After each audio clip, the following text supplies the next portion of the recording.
하나님은 영이시니 예배하는 자가 영과 진리로 예배할지니라. 아멘.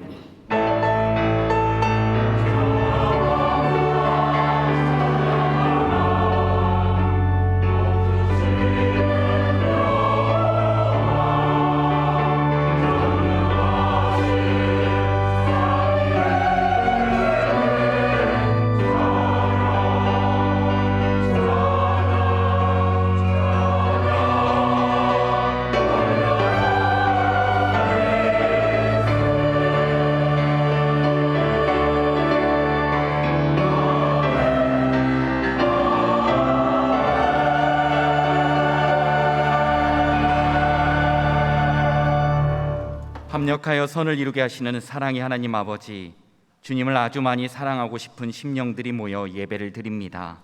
이 시간 말씀의 띠로 하나 되게 하시어 주님을 온전히 경배하게 하옵소서.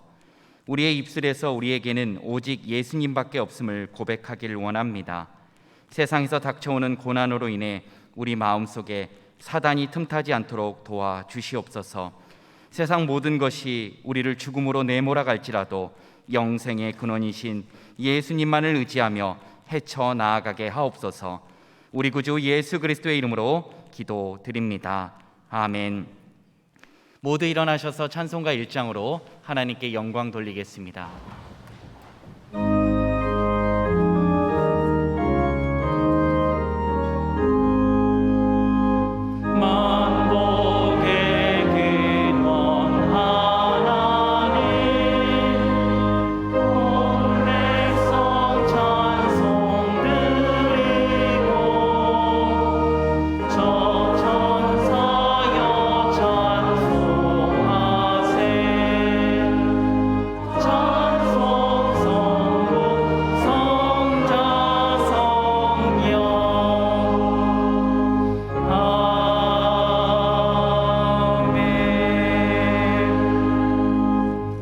다 같이 성시교독 하시겠습니다.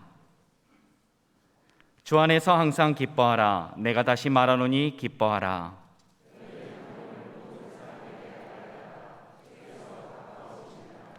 아무것도 염려하지 말고 다만 모든 일에 기도와 간구로, 그리하면 모든 지각에 뛰어난 하나님의 평강이 그리하면 평강의 하나님이 너희와 함께 계시리라. 아멘. 사도신경으로 우리의 신앙을 고백하시겠습니다. 나는 전능하신 아버지 하나님 천지의 창조주를 믿습니다. 나는 그의 유일하신 아들 우리 주 예수 그리스도를 믿습니다. 그는 성령으로 잉태되어 동정녀 마리아에게서 나시고 본디오 빌라도에게 고난을 받아 십자가에 못 박혀 죽으시고 장사된 지 사흘 만에 죽은 자 가운데서 다시 살아나셨으며 하늘에 오르시어 전능하신 아버지 하나님 우편에 앉아 계시다가 거기로부터 살아있는 자와 죽은 자를 심판하러 오십니다. 나는 성령을 믿으며 거룩한 공교회와 성도의 교제와 죄를 용서받는 것과 몸의 부활과 영생을 믿습니다. 아멘. 찬송가 458장으로 하나님께 찬양 드리겠습니다.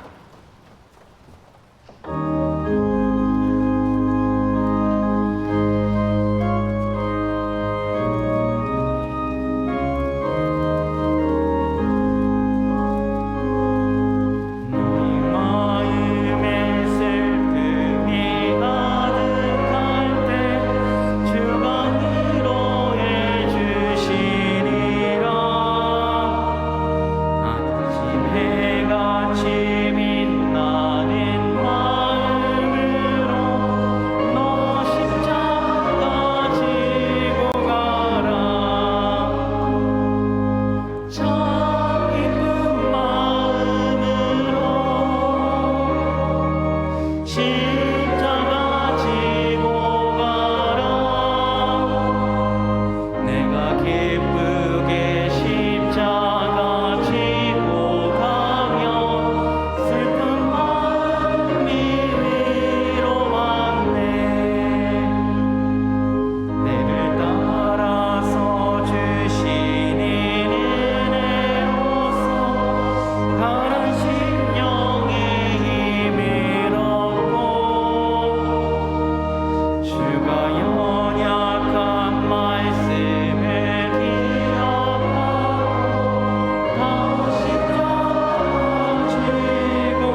우리를 예정하여 택하사 은혜로 예수 그리스도를 보내셔서 그를 믿음으로 구원해 주시고 하나님 자녀 삼아 주신 전능하신 하나님 아버지, 감사와 찬양을 드립니다. 우리를 지으신 이도 우리를 부르신 이도 하나님, 우리를 보내신 이도 나의 나댕기 하심도 다 하나님의 은혜임을 믿습니다. 저희들을 각종 사고와 질병으로부터 보호하시고 지켜주시며 이단의 유혹과 세상 유혹에 빠지지 않게 하셔서 날마다 하나님의 은혜 가운데 살아가게 하심도 진실로 감사드립니다. 이 시간 저희가 하나님을 예배하는 예배자입니다. 내가 서 있는 곳 어디서나 내 영혼 거룩한 은혜를 향하여 내 마음 완전한 하나님 향하여 이 시간 예배합니다. 우리의 예배를 기쁘게 받아주시고 하나님 영광 받아 주옵소서. 이 시간 우리의 죄악을 고백하오니 용서하여 주시고 긍휼히 여겨 주옵소서. 형제를 미워하고 비판하며 실족해 하였습니다. 남을 무시하고 교만하였습니다. 분을 내며 입술로 자랑하며 은혜스럽지 못한 말과 행동을 하였습니다. 주의 일에 힘쓰기보다 세상 것에 욕심을 부리며 육에 속한 삶을 살았습니다. 이 모든 죄를 예수님의 거룩한 보혈로 깨끗하게 씻어 주옵소서. 2022년을 우리에게 허락하사 4분의 3이 지나고 1분기가 남은 10월을 맞이하였습니다. 한 해가 되면 마음으론 온갖 계획을 세워 다짐하며 헌신하며 열심히 충성을 다하여 주의 일에 힘쓰겠다고 마음먹었지만 지금에 와서 돌이켜보면 후회와 낙심, 부족한 것뿐임을 깨닫습니다. 결실의 계절 가을을 맞아 뿌린 씨앗들이 들판에 오곡백과와 풍성한 열매를 맺음으로 농부의 기쁨을 보며 하나님의 사랑과 하나님의 선하신 능력과 지혜를 자연을 통해 배우게 하심같이 우리 성도들의 믿음도 날로 영걸어 가게 하시고 목사님의 말씀을 통해 구원의 확신과 성령의 충만한 열매들을 맺어 세상에서 예수님을 전하게 하시고 예수 그리스도의 향기를 풍겨내는 남은 한 해의 삶을 살아가게 하옵소서. 올가을은 세상의 협됨을 알고 하나님과 깊은 만남과 동행하는 삶이 되기를 원합니다. 우리 성도들에게 영원한 하나님의 나라를 바라보며 영적 안목을 주시고 영적인 것들을 갈망하는 심령을 주사 항상 예수님만을 의지하며 바라보며 살아가는 삶이 되게 하옵소서. 나는 마음이 온유하고 겸손하니 나의 멍에를 메고 내게 배우라는 예수님의 말씀처럼 모든 성도들이 하나님만 믿고 신뢰하며 의지하는 삶을 살게 하시고 언제 어느 곳에서나 겸손한 삶을 살아 예수님을 본받고 예수님만 닮아가는 삶을 살아가게 하옵소서. 예수님께서 하늘의 미랄이 되어 죽음으로 많은 열매를 맺음같이 우리 신안의 성도 한 사람 한 사람이 헌신과 봉사로 썩어지는 하늘의 미랄이 될 때 각자 주어진 부서가 교회 공동체가 지역사회가 풍성한 열매들을 맺어 하나님의 나라가 확장될 줄 믿습니다. 우리 교회는 연로하신 성도들이 많습니다. 그들에게 건강 주시고 외롭지 않게 하시고 주님께서 친구가 되어주셔서 남은 여생 기쁨과 즐거움으로 행복한 삶을 살아가게 하시고 하나님을 경외하며 하나님 한 분만을 섬기며 만족하며 살아가게 하옵소서. 또한 육체적 질병과 정신적 고통으로 힘겨워한 환우들이 있습니다. 그들을 치료하시고 안수하셔서 여호와사파 하나님이 치료의 광선을 발하여 주사 위로와 평안을 주시고 고침과 나음이 있게 하셔서 간증의 고백이 입술에서 증거되게 하옵소서. 목사님에 통하여 하나님의 말씀을 듣습니다. 목사님에게 강건함과 성령의 충만함을 부어주시고 증거된 말씀이 생명의 말씀이 되게 하시고 말씀을 실천함으로 저희들의 심령이 새로워지고 변화되는 삶 살아가게 하옵소서. 임마누엘 찬양대의 헌신을 기억하며 축복해 주시고 준비하여 드린 찬양을 기쁘게 받아주시고 하나님 영광 받아 주옵소서. 메마른 땅을 종일 걸어가도 피곤치 않게 하시며 저 위험한 곳 이를 때에 큰 바위에 숨기시고 주 손으로 덮어주시는 예수 그리스도 이름으로 기도합니다. 아멘.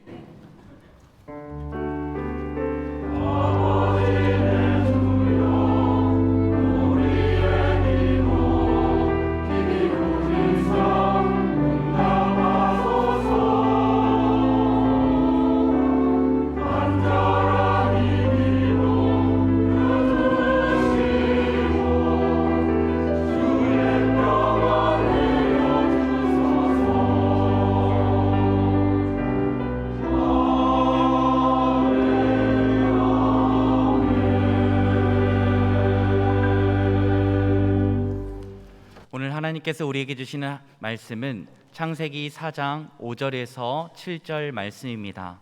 이 말씀은 구약 5쪽에 있습니다.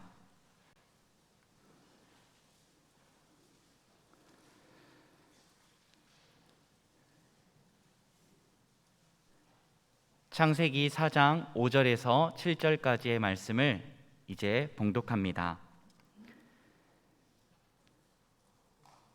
가인과 그의 제물은 받지 아니하신지라. 가인이 몹시 분하여 안색이 변하니 여호와께서 가인에게 이르시되 내가 분하여 함은 어찌 됨이며 안색이 변함은 어찌 됨이냐. 내가 선을 행하면 어찌 낯을 들지 못하겠느냐. 선을 행하지 아니하면 죄가 문에 엎드려 있느니라. 제가 너를 원하나 너는 죄를 다스릴지니라. 아멘. 하나님께서 이 말씀을 통하여 우리에게 은혜 주시길 원합니다.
아멘.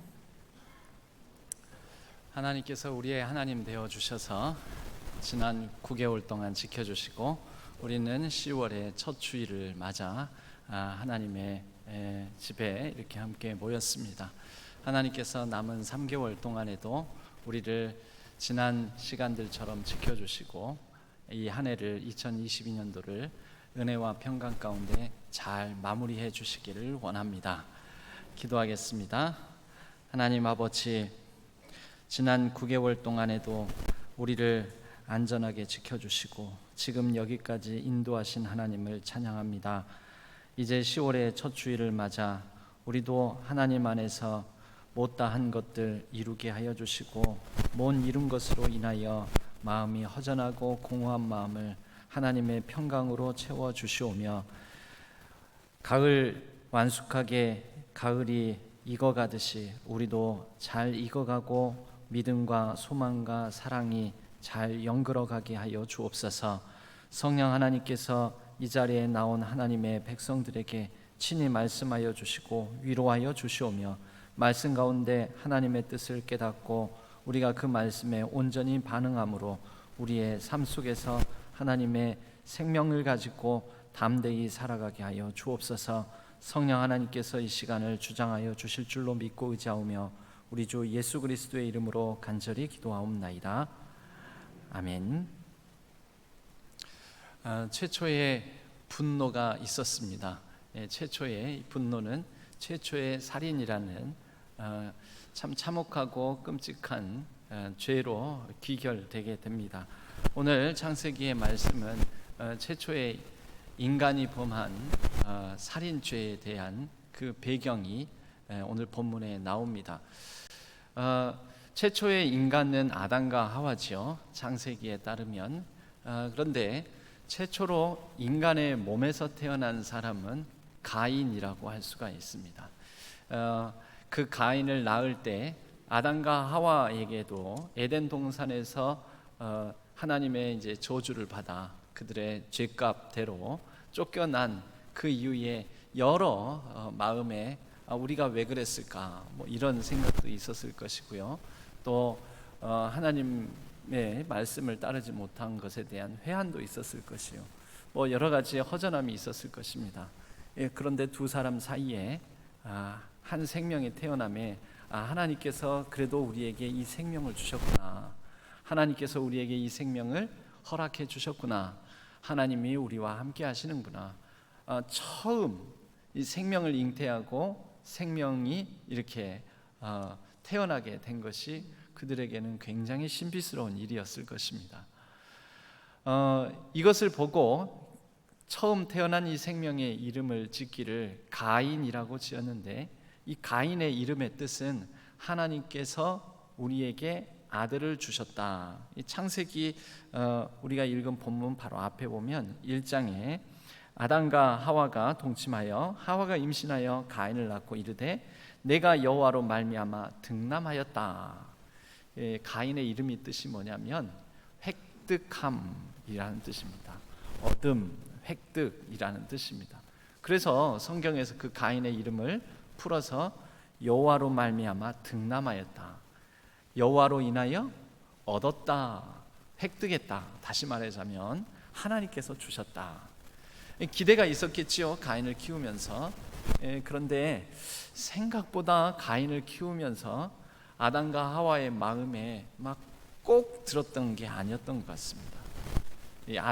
아담과 하와는 가인 때문에 한숨 쉬는 일들이 좀 많았던 듯합니다. 왜냐하면 그 다음 태어난 아들 아벨의 이름을 지을 때, 이 이름을 지을 때의 부모의 마음, 바램, 어떤 감정 상태, 이런 상황들이 그 이름에 반영되기 마련이지 않겠습니까?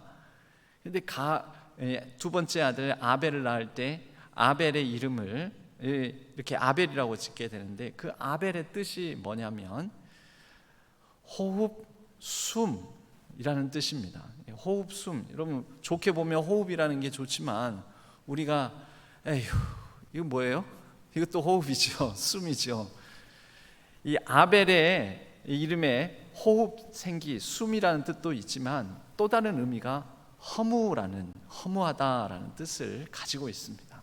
그러니까 이런 허무하다라는 뜻도 가지면서 호흡, 숨이라는 것을 놓고 볼 때 아벨을 낳을 때 그들이 이렇게 아이를 낳고 두 번째 아들을 낳을 때 첫 번째 아들을 쭉 키워오던 그러한 삶이 마냥 좋고 기쁘고 행복하고 편안하고 그러지 않았다라는 거죠. 가인은 하나님께서 이 아들을 주셨다라는 기쁨과 기대가 있었지만 생각보다 이 아이를 키우면서 한숨 쉴 일 많고 실망할 일 많고, 그래서 이렇게 생명을 낳아 키우는 게 참 허무하다, 내 마음대로 안 된다 자식은, 이런 마음이 반영된 게 아니었을까, 이렇게 말씀의 상상력을 발휘해 볼 수가 있습니다. 오늘은 이 분노, 화에 대한 얘기를 좀 다뤄보고자 합니다. 요즘 참 화날 일 많지 않습니까? 또 이 분노와 화를 잘 다루지 못해서 아마 어쩌면 우리 대통령께서도 그 화를 제대로 다루지 못해서 한마디 그냥 뒤돌아서서 내뱉은 게 지금 아직도 수습이 안 되고 자꾸 이 말 저 말이 오고 가게 되는 상황을 초래하고 있는데, 결국 이 분노, 화에 대한 우리가 좀 원인을 한번 살펴보고, 그것에 대해서 어떻게 하면 우리가 분노와 화를 그래도 잘 다스려보며 살아볼까, 살 수 있을까, 결국 그게 우리의 복된 삶하고 관련이 있는 것 아니겠습니까? 그래서 이런 부분에 대해서 오늘 본문을 통해서 말씀을 나눠보고자 합니다. 오늘 본문에 보면 일단 5절 말씀에 가인이 매우 분한 상태, 화가 가득 차 있는 상태로부터 시작을 합니다. 5절에 보면 가인과 그의 재물은 받지 아니하신지라. 그런데 여기에 인과관계의 접속사가 있지는 않습니다. 그냥 그렇다라는 거고요. 그래도 같은 절 안에 문장으로 묶어놨으니 그 앞에 것이 이유가 되어서 그 다음 가인이 몹시 분하여 안색이 변하니, 분하고 안색이 변할 정도로 지금 화가 난 상태는 그 앞에 일이 원인인 것 아닙니까? 이렇게 볼 수도 있지만, 여러분 오늘날 우리가 보는 성경의 장, 절, 이 숫자 매김은 원래 성경에는 없습니다. 원래 이 예전 히브리 성경, 창세기 있는 히브리 성경, 히브리어로 기록되어 있었겠지요. 그런데 히브리 성경은 두루마리로 되어 있고, 두루마리에는 숫자 표기가 없습니다. 장절 구분이 없다라는 거죠.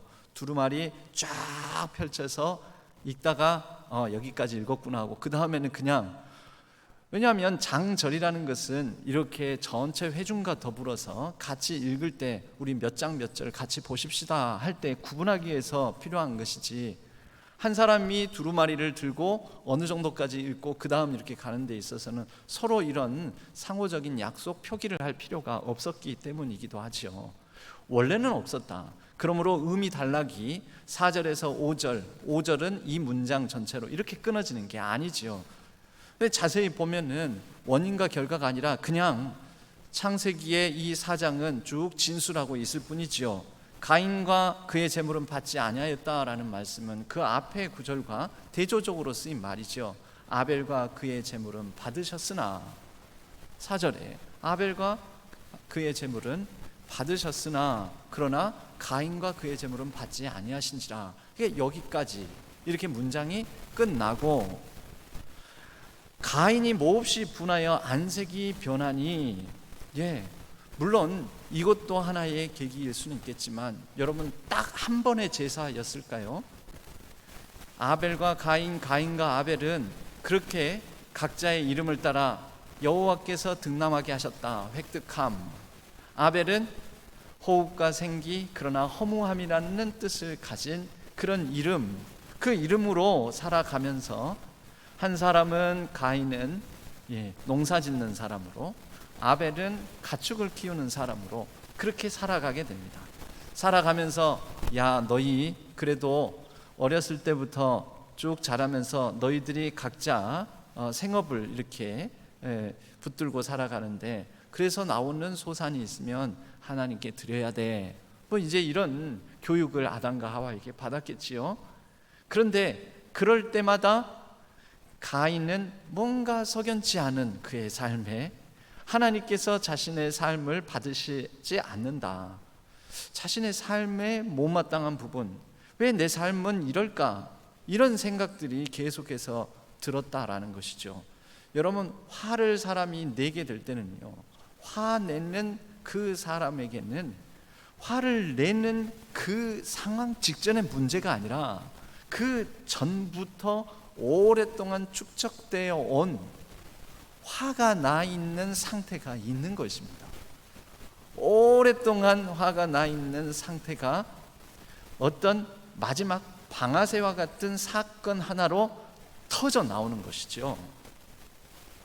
그 직전 상황이 지금 표현해내는 화라는 분노의 감정의 전체 이유의 전부가 되지는 않는다라는 것입니다.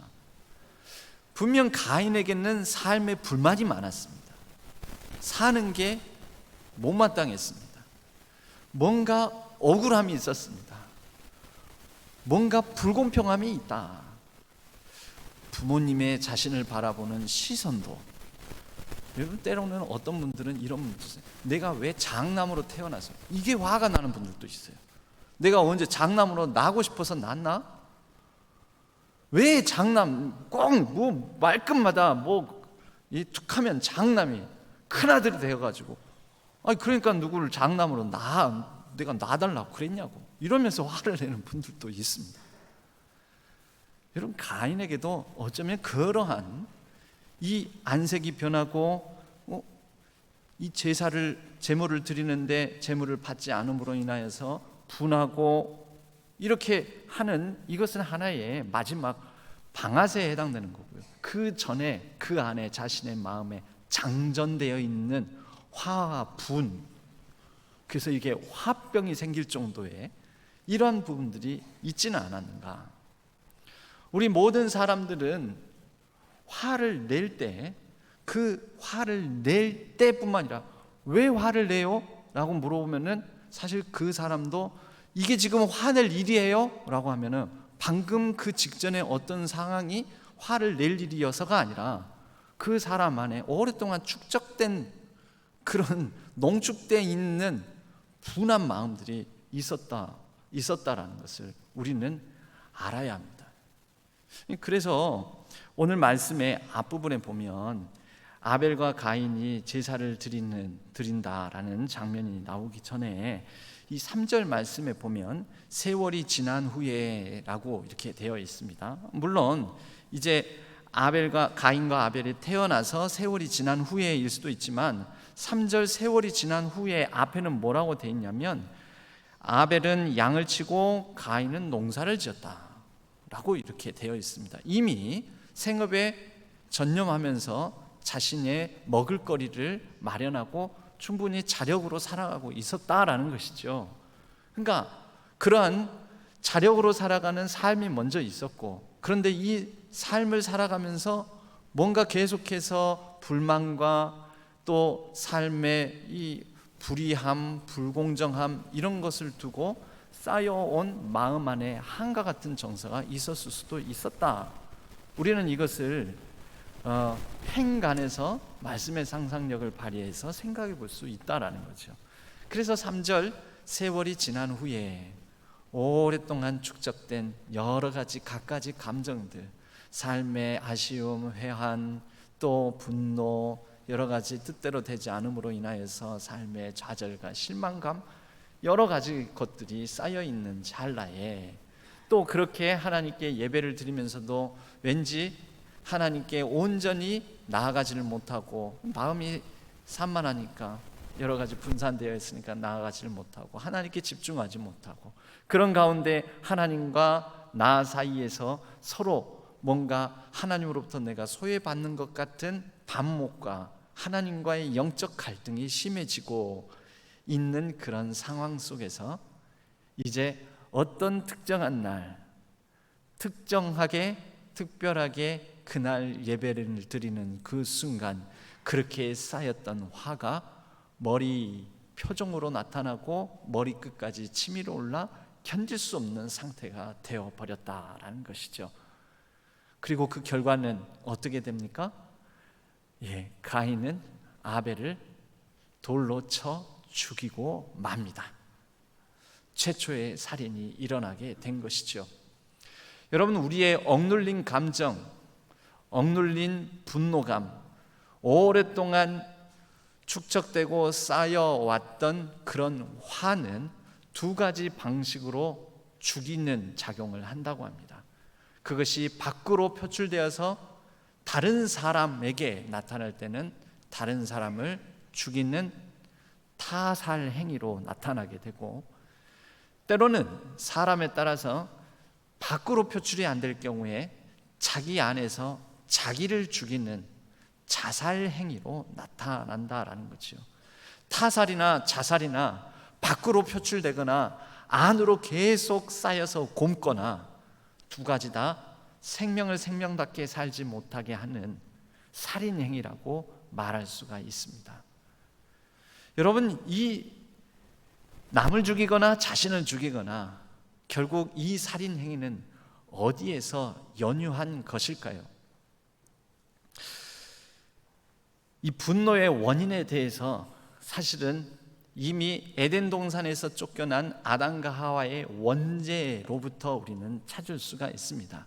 그런데 우리는 원죄라는 두 자가 아니라 이것을 좀 더 풀어서 말하자면, 사람은 에덴 동산을 쫓겨나서 이제 이 땅의 삶, 가시덤불과 엉겅퀴가 있으며 오직 땀 흘리고 수고함으로 먹고 살아야 되는, 여자에게는 해산의 수고가 있는 이러한 삶을 살게 되면서부터 우리 사람들에게는 하나님을 잃어버리는 가운데 전능자가 되고자 하는 전능적 통제로 나에게 주어진 삶을 이제 내가 내 힘과 내 능력으로 내가 다스려야 된다라는 그런 의식이, 욕구가 자리 잡게 됩니다. 여러분, 전능적 통제의 욕구라고 말씀을 드렸는데 쉽게 말하자면 이런 것이죠. 여러분, 왜 자녀들을 키우면서 자녀를 보면서 왜 화가 납니까? 내 마음대로 안 되거든요.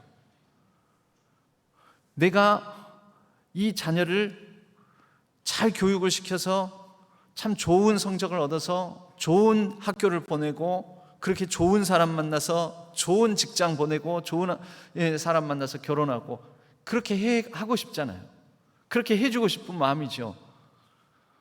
그게 좋은 마음, 사랑의 마음에서 하는 거지만, 그러나 이게 어느 정도 선을 넘어가게 되면은 내 마음대로 내 아들, 딸을 컨트롤하고 싶은, 통제하고 싶은 마음이 있는데, 내가 통제하고 싶은 대로 됩니까? 안 됩니까?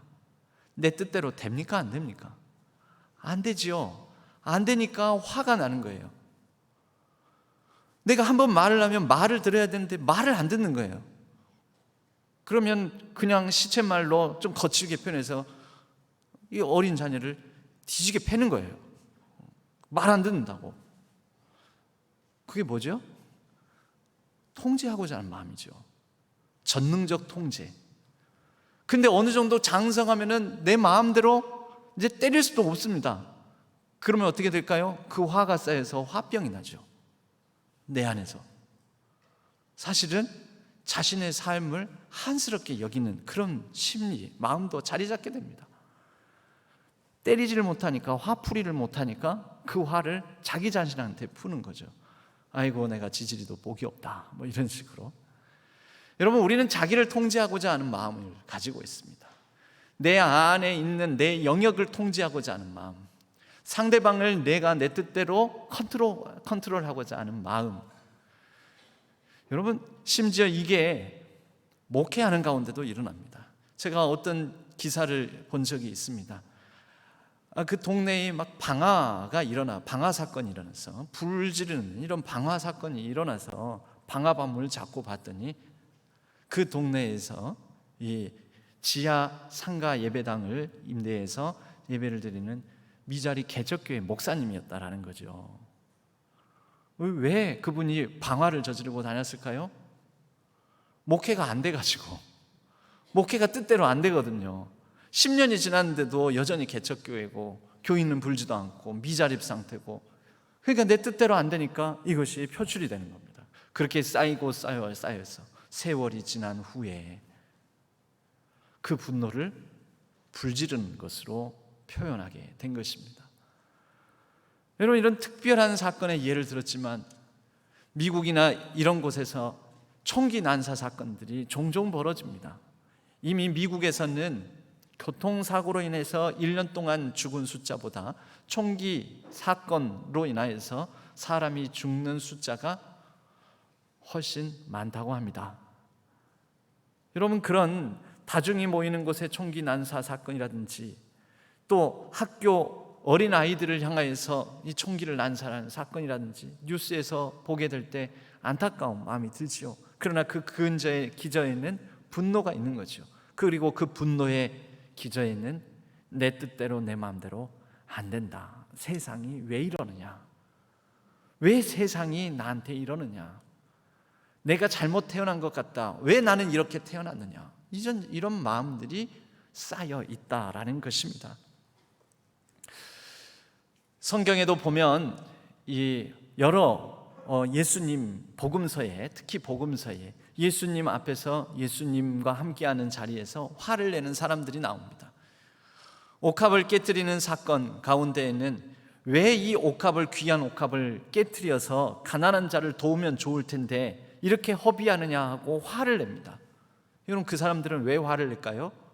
자기의 생각, 자기의 마음, 자기의 뜻 가운데는 이건 이렇게 돼야 되는데 사실은 자기 것도 아닌데, 자기가 컨트롤할 수 있는 물질도 아니고 자기 소유 것도 아닌데 남의 것일지라도 이렇게 해야지 왜 그렇게 하느냐고 화를 내는 거죠. 저렇게 해야지 왜 그렇게 하느냐고 화를 내는 거죠. 통제하고 싶은 마음인 것입니다. 또 사람들이 예수님을 향해서 화를 내는 경우, 왜 안식일에 병자를 고치느냐? 왜 안식일에 밀밭 사이로 지나가면서 밀 이삭을 이렇게 까서 먹느냐? 바리새인들이 화를 냅니다. 왜 화를 냅니까? 자신들이 가지고 있는 기준과 틀이 있거든요. 이 틀대로 돼야 되는데 왜 그 틀대로 하지 않냐라는 거죠. 진짜 당신이 랍비라면, 유대인의 선생이라면 유대인의 법을 알 텐데 왜 그 틀대로 하지 않느냐? 결국 통제하고자 하는 마음입니다. 가늠한 여인을 잡아와서 분기탱천한 사람들의 그 화도 그런 것이죠. 통제하고자 하는 마음. 여러분, 우리는 그런 통제하고자 하는 마음이 우리에게 화가 된다는 것, 분노감을 일으킨다는 것을 알아야 됩니다. 더더군다나 우리는 전능적으로 통제하고자 합니다. 내가 할 수 있는 범위 이상의 것까지도 다 다스리고자 하는 그런 마음이 있습니다. 이 말은 곧 우리는 하나님 되고자 하는 마음이 있다라는 것입니다. 인간이 하나님 될 수 있겠습니까? 없지요. 사람이 자기 마음대로 여러 상황들을 다스릴 수 있겠습니까? 됩니까? 안 됩니까? 안 되지요. 안 되는 것을 하려고 하면서 분노를 계속해서 쌓아오고 있는 것이죠. 여러분, 우리는 이것을 인정해야 됩니다. 안 되는구나. 나는 하나님이 아니구나. 나는 전능적 통제가 불가능하구나. 아, 내 아들, 내 자식도 내 마음대로 못하는구나.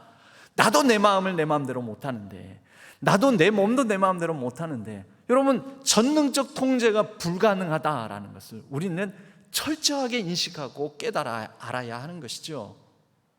그런데 우리는 계속해서 그런 시도를 합니다. 전능적. 또 다른 예가 있습니다. 화를 내는 경우 야고보와 요한이 예수님 곁에 와가지고 막 아첨을 하는 것 같습니다. 자기들을 높은 자리에 올려달라고. 어머니까지 동원해가지고 치맛바람으로 우리 아들 잘 봐주세요. 예수님께서 왕의 자리에 오르시거든 오른편에 왼편에 앉혀주세요. 그때 누가 화를 냈지요? 나머지 열 제자들이 그것을 보면서 분기탱천하여 시기해서 막 화를 냅니다. 칼릴 지브란이라는 분이 이런 얘기를 했습니다. 우리가 누군가를 미워하고 증오하는 것, 화를 누군가한테 표현하는 것 중에 하나가 증오지요. 증오하는 마음, 증오심은 그 원인이 두 가지다. 하나는 자신의 사랑이 거절됨으로 인한 시련의 감정이거나, 또는 내가 하고자 하는 것, 갖고자 하는 것을 내가 하지도 못하고 갖지도 못했는데 누군가 그것을 하고 있거나 갖고 있을 때 갖게 되는 시기와 질투다. 이제 이런 얘기를 했습니다. 여러분, 이 열 제자가 시기와 질투하는 거죠. 시련의 감정은 아닐 거 아닙니까? 시기와 질투입니다. 나도 예수님한테 가서 높은 자리에 올려달라고 하고 싶은데 쟤네들이 먼저 선수 쳐서 하니까 막 화를 내면서 그들이 설마 정말 의로운 마음에 예수님한테 그렇게 높은 자리 구하는 거 아니야. 그러면 안 돼. 그건 잘못된 일이야. 이런 마음에서 그렇겠습니까? 자기가 하고 싶은데 자기가 못해서. 우리에게는 자기가 위대해지고 싶어하는 잘못된 자기 사랑, 자기 예가 있습니다. 이것이 많은 분노화의 원인들입니다.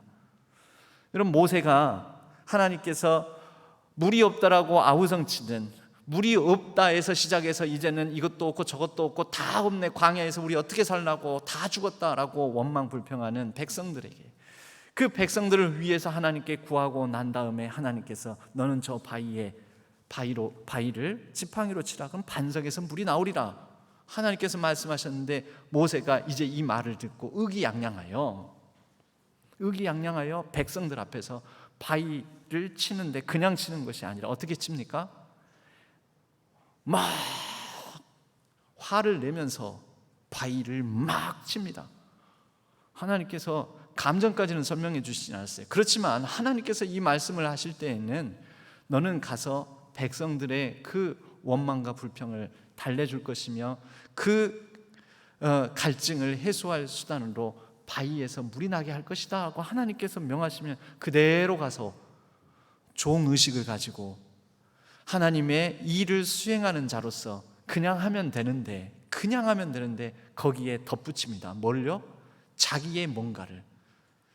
그것도 일종의 변형된 자기 사랑이죠. 자기 사랑. 백성들 앞에서 봐라, 물 여기 있다, 물 먹어봐라. 내가 바위를 지팡이로 치니까 이거 봐라. 이게 위대해지고 싶어하는 인간의 자기애의 변형된 모습입니다. 우리는 하나님의 종으로서 나는 하나님의 일을 그저 수행할 뿐입니다 하는데 우리는 그 가운데 나를 돋보이고 나를 드러내고 싶어하는 마음들이 있는 거죠. 그러니까 분노를 발휘하는 것입니다. 필요 이상으로 터무니없는 감정을 덧붙여서 막 감정적으로 자기를 발현하는 것입니다. 여러분, 이것이 원인입니다. 원인. 이것이 우리의 많은 분노, 화된 감정들, 그 가운데 기저에 깔려있는 원인들, 전능적 통제의 욕구, 그리고 위대해지고 싶은 변형된 자기의 자기 사랑. 오늘 7절 말씀에 보면 하나님께서 가인을 향하여 이렇게 말씀하십니다. 네가 선을 행하면 어찌 낯을 들지 못하겠느냐? 선을 행하지 아니하면 죄가 문에 엎드려 있느니라. 죄가 너를 원하나 너는 죄를 다스릴지니라. 여러분, 죄는 하나님 앞에 나와서 그렇다고 해서 전혀 분노, 화도 없이 살아가는 것 아닙니다. 우리에게는 여러 불공정, 불공평, 여러 악의 문제, 고통의 문제, 여러 죄된 세상 속에 살고 있기 때문에 우리에게는 참 여러 가지 면에서 내가 이해할 수도 없고 또 해결할 수도 없는 많은 문제들 앞에서 우리는 좌절하고 또 분노하고 화가 나고 짜증나고 이럴 때가 당연히 있지요. 그럴 때 그 화를 어떻게 풀어야 될까요? 누구에게 풀어야 될까요? 감히 하나님 앞에서 하나님께는 제대로 풀지 못하고 진짜 전능자 앞에다가는 그것을 내어놓지도 못하고 우리는 우리가 만날 수 있는, 우리가 대할 수 있는 가장 연약한 사람에게 이것을 풀어냅니다. 가인이 그러잖아요. 아담과 하와 부모에게 가서도 풀지도 않고 아마 자라는 과정 중에 이 아담과 하와 죄된 세상에서는 죄로 말미암아 깨어진 이 세상에서는 모든 것이 순기능이 아니라 역기능으로 작용하게 됩니다. 역기능적 가정. 어쩌면 가인에겐 계속해서 축적된 그런 분노감들이 아담과 하와로부터 말미암았을지도 모릅니다. 너는 큰 아들이 되어가지고 뭐 이런 얘기도 너무 자주 들으면은 한두 번이지 자주 들으면은 싫잖아요. 여러분, 우리의 삶에 여러 불공정과 불공평, 왜 나는 이렇게 태어났지? 이것에 대해서 성경은 답을 하지 않습니다. 왜 큰 자는 작은 자를 섬김으로 섬겨야 하는지, 그래서 왜 하나님께서 에서보다 야곱을 더 사랑했는지 성경에서 그것을 딱히 정확하게 친절하게 해명해 주지 않습니다. 여기에서도 그렇죠. 성경은 가인의 제사와 아벨의 제사 중에 왜 아벨의 제사만 받으셨는지 확실하게 설명하지는 않습니다. 여러분, 이게 중요합니다. 우리가 성경을 읽으면서 자꾸 나의 불공정하고 억울하고 불공평한 삶의 문제를 성경 안에서 해결해 보려면 성경도 그걸 설명해 주지 않기 때문에 답을 찾을 수가 없습니다. 그럼 성경은 뭘 얘기하는 건데요? 성경은 이미 이 땅에 저와 여러분의 삶에 우리의 이 현실에 불공정과 악과 불공평함이 이미 있다라고 전제합니다. 죄가 문 앞에 엎드려 있다라고 합니다. 너 억울한 일들 있지? 억울한 일들 왜인지는 설명해 주지는 않고 그 억울한 일이 있다라고 얘기를 합니다. 이미 그것을 전제한 상태에서 분노하고 화낼 만한 상황이 있다라는 것을 전제로, 그러나 그러한 상황 속에서 어떻게 살아가야 될지를 말을 하는 거죠. 왜는 설명을 잘 안 해주세요. 저도 잘 모르겠어요. 그런데 어떻게 살아가야 될지에 대해서 성경은 많은 말씀을 합니다. 그것은 뭐냐면 이미 우리가 살아가는 세상에 이 불공정과 불공평의 문제에 대해서 그 이유와 원인을 안다고 해서 해결이 안 된다라는 것을 전제로 성경은 말씀하고 있는 거예요. 어떻게 하지? 어떻게 살아가지? 이미 이 불공정하고 악하고 죄된 세상 속에서 어떻게 살아가지? 제가 이철환 씨의 소설에 나오는 한 토막의 이야기를 해드리고자 합니다. 이철환 씨의 소설에 이런 이야기가 나옵니다. 태수라는 사람입니다. 이 사람은 그 집에 큰아들로 태어났습니다. 그런데 너무 비천하고 가난한 집에 태어났습니다. 삐뚤어졌습니다. 그래서 소매치기 범이 됩니다. 소매치기 범으로서 살아가면서 자신이 그렇게 살 수밖에 없다, 그렇게 살아갈 수밖에 없는 이 세상의 문제에 대한 원한, 분노를 가지고 있습니다.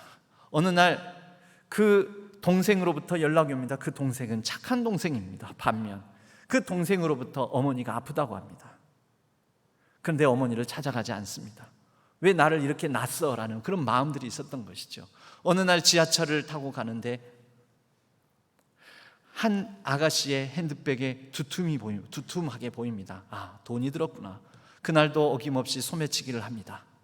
그리고 며칠 뒤 어머니가 돌아가셨다고 합니다.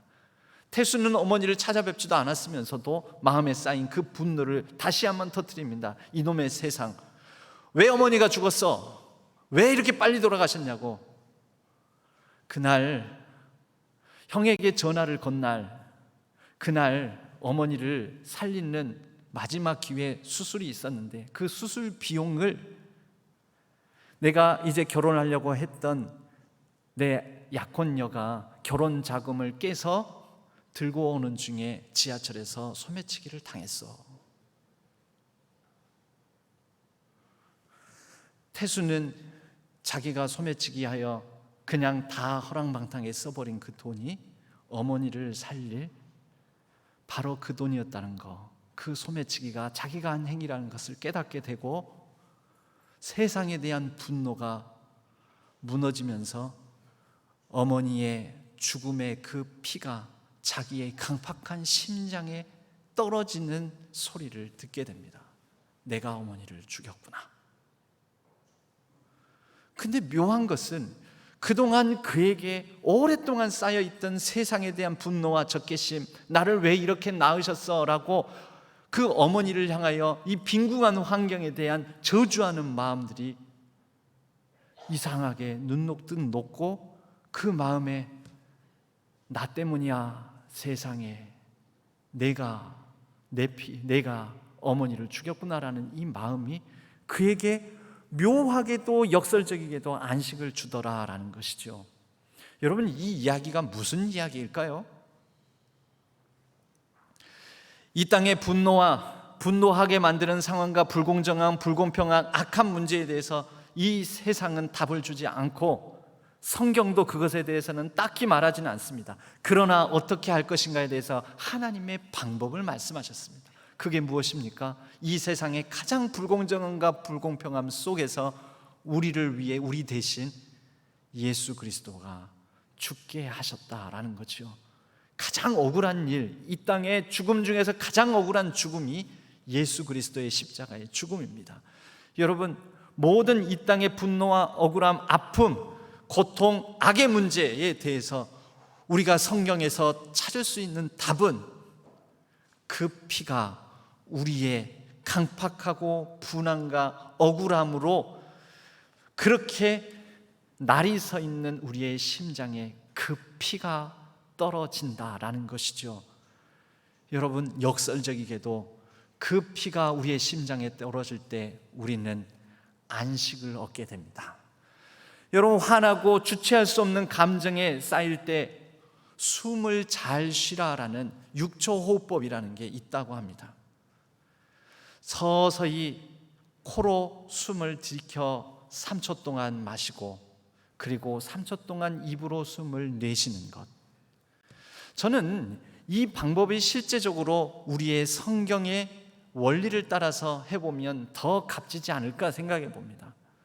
여러분, 우리의 생명이 된 것은 흙으로 빚으신 우리 육체를 하나님께서 코에 생기를 불어 넣어주심으로 살아있는 사람이 되었습니다.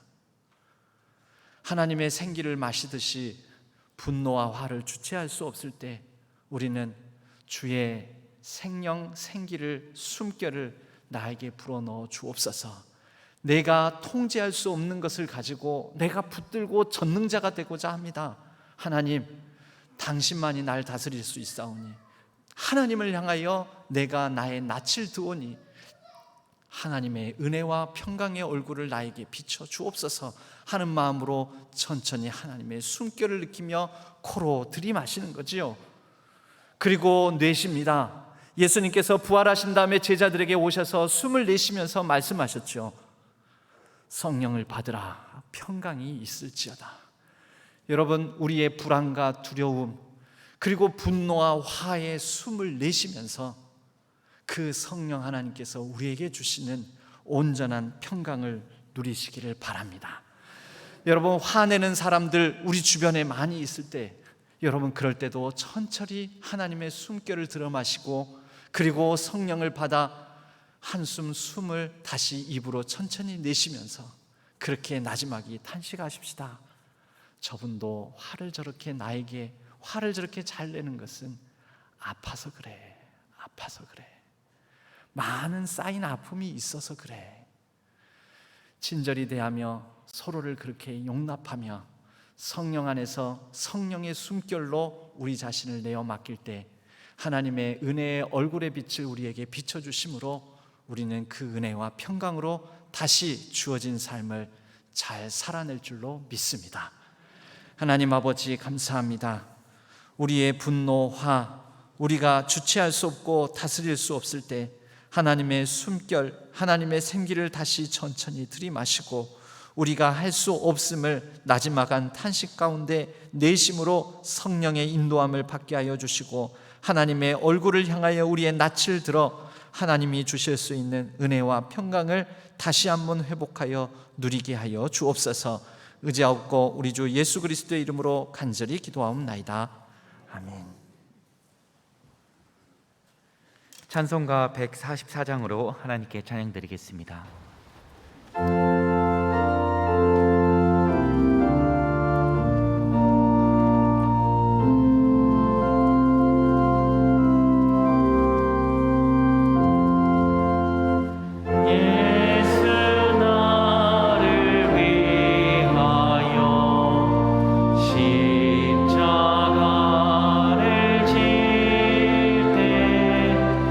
세상 죄를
하나님, 우리의 마음과 정성과 뜻을 다하여 주일 헌금으로 11조 헌금으로 선교와 비전 전도 헌금으로 갖가지 감사의 제목을 담아 감사의 예물로 올려드립니다.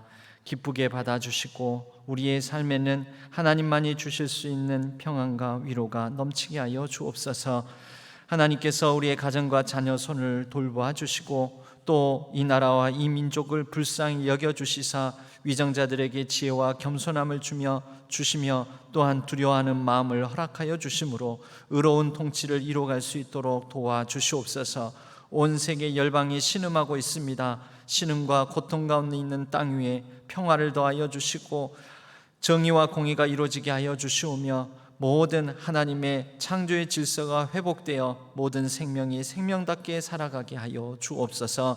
우리의 모든 상황 가운데 간섭하여 주시고 또한 수험생들 위해 은혜를 베풀어 주시며 수고에 땀방울 흘린 대로 아름다운 결실하는 축복이 있게 하여 주옵소서. 매일매일의 일상 속에 늘 하나님께서 동행하여 주실 줄로 믿고 의지하오며 우리 주 예수 그리스도의 이름으로 간절히 축복하고 기도하옵나이다. 아멘. 교회 소식은 주보를 참조해 주시기 바랍니다. 오늘 저녁 예배에는 세례식이 있습니다. 저녁 예배 후에는 정기 재직회로 모이고요. 3부 예배 후에 여전도의 협의회 및 여러 모임들이 있습니다. 주보를 참조해 주시기 바랍니다. 가을 대신방이 진행되고 있습니다. 신방 진행 현황은 주보 다른 면 안쪽 면에 있습니다. 참고하시기 바랍니다.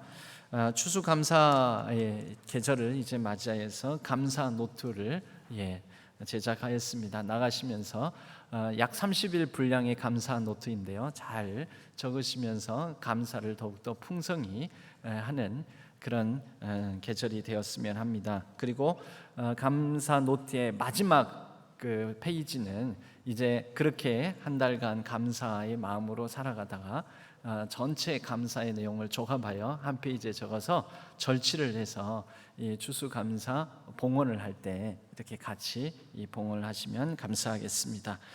장학금 신청 및 또 신안 회보 원고 모집하는 광고 참조해 주시기 바랍니다. 후원 선교사를 위하여 관심과 기도 부탁드립니다. 비대면 전도 대상자 등록 카드 제출은 10월 23일까지입니다. 먼저 작정하시고 작정하신 분에게 전화가 갈 거라는 확인하시고 같이 기도로 동역해 주시면 되겠습니다. 기타 소식은 주보를 참조해 주시기 바랍니다. 우리 옆에 분들과 이렇게 인사 한마디 나누겠습니다. 하나님의 숨결로 살아갑시다 하고 인사 나누겠습니다. 하나님의 숨결로 살아갑시다. 모두 자리에서 일어나시겠습니다. 주기도문송과 축도로 예배를 마치겠습니다.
이제는 우리 주 예수 그리스도의 은혜와 하나님 아버지의 지극하신 사랑하심과 성령 하나님의 위로 교통 역사 충만케 하심이 우리가 힘들고 어려울 때 또 내 힘으로 안 되는 상황을 만나 분이 쌓이고 화가 날 때 하나님의 숨결 생기 가운데서 성령의 다스림에 내어 맡기며 하나님의 은혜와 평강을 누리고자 다짐하는 우리 모든 성도님들 위해 온라인상에서 흩어져 예배를 드리는 모든 예배자들 위해 이제로부터 영원까지 함께 하시기를 간절히 축원하옵나이다.